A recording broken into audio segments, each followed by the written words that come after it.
And welcome back to my channel. My name's Mother Goose, and welcome back to my channel. I just said that. I don't know. I'm a little tired. Let's jump into it. Today, we're talking about a possible but unlikely Total War Warhammer 3 race, faction, campaign, pack, thing. Y'all know what I'm talking about. Okay, so today we're going to be talking about the Norse Dwarves, the Northern Beards, the Dwarves of Kraka Drak. So I'm going to talk about their lore a little bit. Then I'm going to talk about units we know for sure would be in this race pack. And then I'm going to talk about some potential units that could be in the race pack. And then I'll talk about how I think this race could actually work in the game.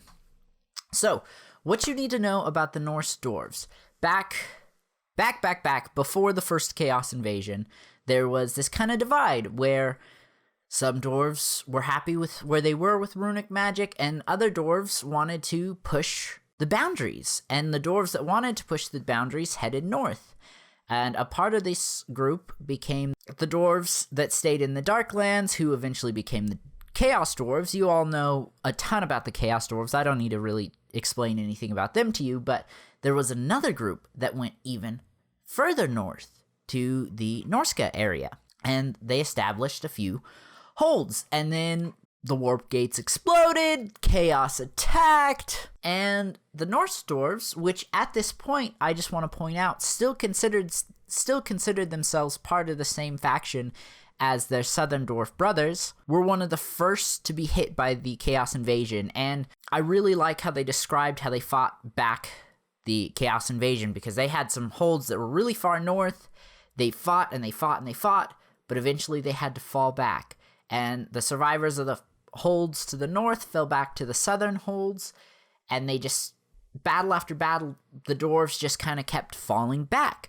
But every time they did, the Chaos Invasion got weaker, and the southern holds got stronger as they got reinforcements who were coming in, and they held their own. They held back against the Chaos Invasion, and obviously it spread across the entire world, but in their little part, they survived. Unlike their Chaos Dwarf brothers, who did, of course they survived, but they ended up giving in to chaos, the Norse Dwarfs did not. After their part of the invasion was over, they sent scouts south and realized, hey, there's still a lot of chaos in the world, and they were completely cut off from their southern dwarf brethren. And so they decided to stay there. And as you all know, the Chaos Invasion was pushed back. Our heroes won, at least this time, and there was peace in the world. But of course, chaos had seeped in, and it would be an ever-present threat until, really, the end times. At this point, the Norse dwarves had their home, they had their holds, and they were content with their life. And following the Chaos Invasion, they would not have contact with their southern dwarf brethren for another 7,000 years. But they did make contact with the human tribes of that area, and they began to trade, and their cultures began to kind of mesh. Now, this was before Norsca fell to chaos. They were friends. They were homies. But then, you all know, Norsca began to fall to chaos. And some humans realized it, and they headed south. Good for them. Some gave in to their temptations. And this is what I really, really love about the Norse Dwarves. The Norse Dwarves have this stigma around them where they're dumb, they're drunkards, they're not good at runic magic. And I don't get that. I mean, I get the drunk thing, they do like to drink. But the other two, I don't get, because they are an incredibly smart faction. Because the second they realized that the men of Norsca were beginning to fall to chaos, they cut off ties. They literally destroyed paths from the human settlements to their holds, and then they put up a ton of runes to protect their lands. And they, unlike the Chaos Dwarves, did not fall to chaos. Now, this obviously didn't completely protect them from chaos, but they saw a threat and they protected against it. And you know what? They were right. Eventually, chaos did attack. A Norse chieftain named Valamir Aisling, I hope I pronounced that correctly, wanted to destroy Kraka Drak and started the war in the mountains. King Silverbeard, seeing no other way to stop him, started an avalanche that trapped Valamir and his forces and King Silverbeard and his forces underneath Kraka Drak. And the war continued. They fought for a long time, but in the end, Valamir was successful, killing every dwarf within that hold. Let's just point out, this took decades. They were trapped underground for decades. These dwarves are incredibly skilled warriors. Now, besides the war in the mountains, after the War of Chaos, the Norse Dwarfs were actually really lucky because they were able to avoid the War of Vengeance and the Goblin Wars, and so they were really able to bring back their numbers, unlike their kin. But, on the other hand, with them not having as many wars, they were not able to advance themselves as technologically. Compared to the actual dwarf factions, they don't actually use any, or I'm not going to say they don't use any, but they're nowhere near as technologically advanced, and so they don't really use any gunpowders. They don't have any of the dwarf technology. They are a lot like Norsca, and so because of the closeness that the humans and the dwarves of Norsca once held, their cultures became very, very close. So we see these dwarves having a very different fighting style than their southern brethren, a very different culture than their southern brethren, and they have very different holds than their southern brethren. So they have 4 holds that I want to mention. It's Kraka Drak, which is their main dwarven hold, which translates to dragon hold. Kraka Dorden, which is the thunder hold. Kraka Ravensvake.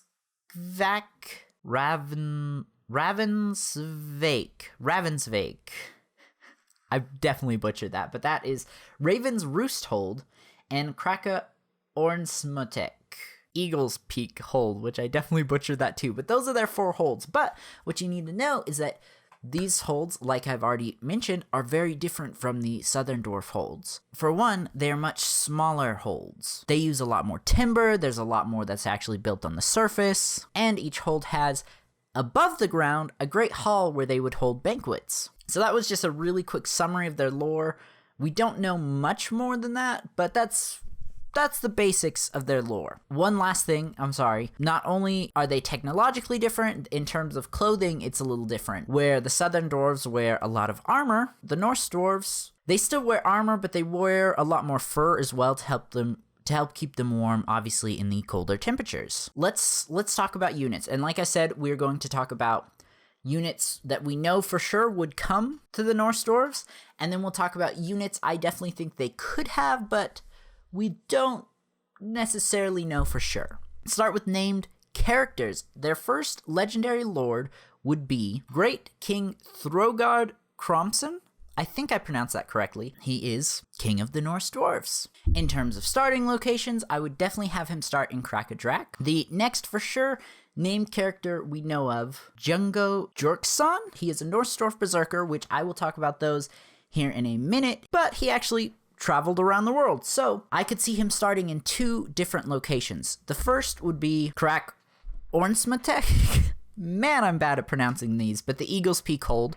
That is where most Berserkers actually reside. I mean, they're in other places too, but most of them are from this hold specifically. Or he spent some time in Lustria. We could potentially see him have a starting location there in the Immortal Empires, or the Mortal Empires 2, whatever you want to call it, the giant combined map. We could see him there. I'm going to bring up 2 other potential lord options later, but these are the 2 that we actually know the name of. Juggo could also be a hero as well, but with so little options, I definitely feel like he would be best as a legendary lord. Okay, so let's talk about infantry units.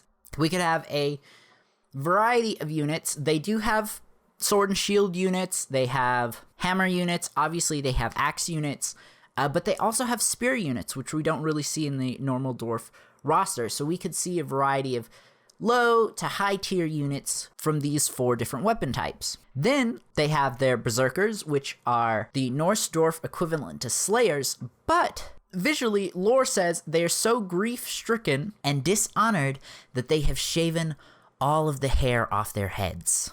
And when running into battle, they're said to foam at the mouth. They're a very unique variant of Slayer. But they're not the only Slayer that the dwarfs have. Being near Troll Country, they also have Troll Slayers as well. Another infantry unit to talk about would be the Shield Maidens. And I found reference to them in the Norse Dwarf lore, but I couldn't actually find any information on what they actually did. I know they are a unit and the Norse Dwarfs have, but they could be infantry. I could even see them potentially as some sort of ranged unit, but the big thing here, female fighting dwarves, we stand, we love it, and it's something I would actually really like to see in the game. Last unit I could find in terms of infantry for the Norse Dwarfs is the Ulfwenar. I'll just read the description. Wolfwenar or Wolfkin are Norse were-warriors able to transform partly or completely into wolves. Ulfwenar must be led by a were-champion. So, potentially we could see a Norse Dwarf variant of the Skin Wolves, where maybe they're not so evil. And as it said, I actually hadn't read that far. So they must be led by a were champion. So again, 2 potential more units. The were champion may be a hero? Question mark. Again, 1 more unit that could potentially be in their roster. In terms of ranged units, again, they're not as technologically advanced as the normal dwarf faction. So in terms of ranged, we could see bows, crossbows, throwing axes, and throwing spears, potentially. The spears I haven't really seen much about, but again, they are like Norsca, who have the Marauder Hunter javelins. I do think it's safe to assume that we could have throwing javelins or throwing spears for their faction. Okay, let's talk about monsters. The only confirmed one we know that is absolutely a part of their faction, no debate about it, is the Norse Dwarf War Mammoths. These are very much like the Norscan War Mammoths, except for the fact that the Norse Dwarf War Mammoths are not corrupted by chaos. And we could see a couple variants. We could see a feral version, or one that doesn't have any riders. We could see versions where they have riders on the back and they're shooting down arrows, kind of like in The Lord of the Rings. And one variant of the Mammoth specifically would be the Bolt Thrower Mammoth. Potentially we could even see them as a mount option for a lord, which I know is very anti-dwarf, but again, their culture and fighting style is very closely related to Norsca. So when discussing this, we have to keep Norsca in consideration. Now let's talk about some units that could potentially be in the Norse Dwarf roster, but just as well could be in the Dwarf roster. They're definitely Dwarf units, and I think they could definitely fit well within the Norse Dwarfs. Let's talk about Lord options. So first would be Dwarf Queens. I think this would be really interesting to see a female Dwarf Lord. I know we don't really see them a lot in lore, but I think that would be a really interesting option. We could potentially see Brewmasters as either lords or heroes within their faction. Again, this is a typical dwarf unit, but I do think they could work very well within the Norse Dwarf faction as well. Like I said, they do like to drink a lot. And the last one, we could have a Rune Lord as well, because again, they literally went north to push the boundaries with their runic magic. And a lot of people think they're not great with runic magic, but I definitely disagree. I think they are fantastic, and they could potentially be better than the actual dwarf faction. But let's keep going. Let's talk about cavalry. Again, this is something we don't see within the dwarf units, at least the main dwarf faction. And I couldn't find anything that actually confirmed they use cavalry, but I would just like to bring up the idea of, hey, again, they are very closely related to Norsca, similar culture, similar fighting style. Like I've said 1,000 times already, I don't think it would be out of the realms of possibility to have them actually use some sort of cavalry. And I say, if they do get cavalry, it should be big mountain goats. Give us big mountain goats like in The Hobbit. I want to see it. I want to use it. If the wood elves can ride deer, the Norse dwarfs should get to ride mountain goats. I think it would really help this faction out, saying they are not really that strong in terms of artillery and ranged units. Having some sort of cavalry would really, really help them, as slow as the dwarf units are. Let's talk about monsters. So there are 2 other monster variants that I could see them adding to this faction. First is the Rune Golems. Now, Rune Golems are, again, a unit within the main dwarf faction, but as time has gone by, Lore-wise, the dwarves have become weaker and weaker with rune magic, and it's gotten harder and harder for them to actually create rune golems, and so that's why we don't really see them use them anymore within lore. And as I've said a couple times already, the Norse Dwarfs moved north to push the boundaries of runic magic. Again, it would not be out of the realms of possibility to have them use rune golems. Now, rune golems are these basically almost maybe giant-sized rock metal golems that the dwarves use as a monster unit, basically. And the last monster unit I'm going to talk about would be the Shard Dragon. Shard Dragon is really only a dragon in name. It is an it is an underground giant lizard, basically, that the dwarves were able to capture and control using rune collars. As I've stated so many times, they're good with runic magic. We could see them still potentially use Shard Dragons within their faction. In terms of artillery, I definitely think that they could have catapults and bolt throwers and maybe some very primitive cannons, but nothing compared to what the normal dwarf factions would have. Those were all the units I really wanted to talk about. Let's talk about how they would actually work as a faction. So first, I want to get this just out there. I just need to say it. I just need to talk about it. I definitely think the Norse Dwarfs have a really good chance of being added to the game. Most likely, if we're going to see them, they're just going to be a DLC for the normal faction. They will get their own sub-faction, maybe some sub-faction specific units, but really they just be added to the main dwarf faction. I would not be opposed to this, but as I've said throughout the video, they're very like the Norse, which means they use monsters. And something I've really seen throughout the community is a lot of people really don't want the dwarfs to get shard dragons, rune golems, war mammoths at all, because every faction in this game is unique. Every faction has strengths and weaknesses, and it helps keep the game balanced. And one of the main dwarf faction's strengths is obviously their artillery and their ranged units, and one of their weaknesses would be the fact that they don't have any monster units. And so if they were to add things like the rune golem, the shard dragon, the war mammoths, it would take away that big weakness that the dwarves have, which would make them really overpowered. So that's the complaint I've seen, and honestly, I don't necessarily agree with it, but I agree with it at the same time, if that makes sense. So I would really like to see them as their own specific faction. I don't think they would be that hard. A lot of it could just be reskins, take some armor off, put some fur on, change some colors here and there. I don't know anything about game design, so I'm probably making it sound way easier than it actually is, just to be totally clear. I really want to see them as their own faction because it would be really great to have another dwarf faction that has a really different playstyle than what the dwarves have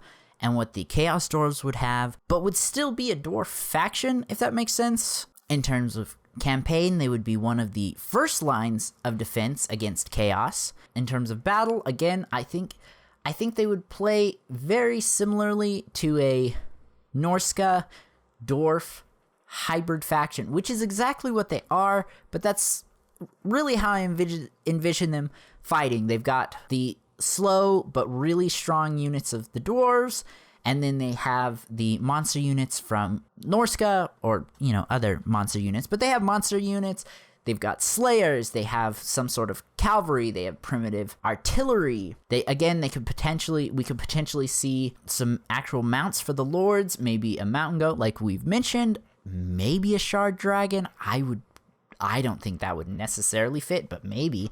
But more likely, as I mentioned before, a war mammoth. I really can't see the dwarves riding horses. I do feel like that's too far of a stretch. My whole point to this is I think they could be a very unique faction and add some real flavor to the dwarves. But I do think if they are added to the normal dwarf factions, we probably won't see things like the shard dragon, the rune golems, or the war mammoth, because it would, again, take away from the dwarf weakness, basically. So, yes, I want to see them as their own faction, but as the title of this video says, possible but unlikely. What are your guys' thoughts? Let me know in the comments below, and I will see you in the next one.